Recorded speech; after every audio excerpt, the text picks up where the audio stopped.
no entendemos esta contrarreforma de la ley del aborto y no entendemos por qué el Gobierno de España quiere privar de libertad a las mujeres de este país que tienen que decidir cuándo y en qué momento quieren ser madres. No nos gusta el país que está haciendo el Partido Popular. No nos gusta el país que ideológicamente está cambiando el Partido Popular y, desde luego, nosotros vamos a pelear y vamos a luchar con los instrumentos democráticos que nos da el Estado de Derecho para que la ley actual de plazos de interrupción voluntaria del embarazo sea una ley que continúe en nuestro país, sea una ley que dé libertad a las mujeres y sea una ley que proteja no solo a las mujeres de este país, sino también a los profesionales que tienen que acometer en los casos en que se da la interrupción voluntaria del embarazo.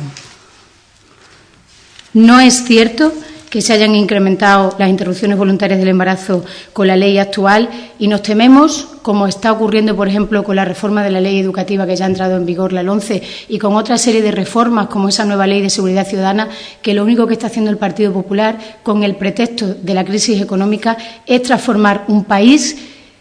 que tenga menos libertades y que sea menos democrático. Y, desde luego, nosotros, frente a eso, como le digo,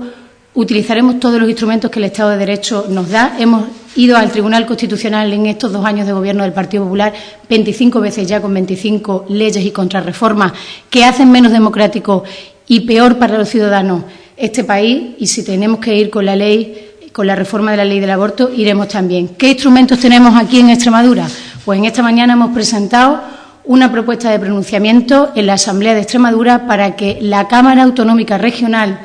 se manifieste en contra y sus diputados y diputadas, los 65 que allí nos sentamos, votemos en contra de esta contrarreforma de la ley del aborto y hacemos un llamamiento público a la convocatoria y a la concentración de repulsa a esta contrarreforma que hay esta tarde en la ciudad de Cáceres, de 7 a 8 de la tarde, en la puerta de la subdelegación del Gobierno, en la avenida Virgen de la Montaña, donde vamos a estar presentes los socialistas y donde los socialistas animamos a miles de ciudadanos a que se sumen a esta convocatoria que hacen las organizaciones de mujeres de nuestra región para mostrarnos en contra de esta reforma que quiere quitarnos la libertad a las mujeres a la hora de decidir quiénes somos o quiénes queremos y en qué momento queremos ser madres.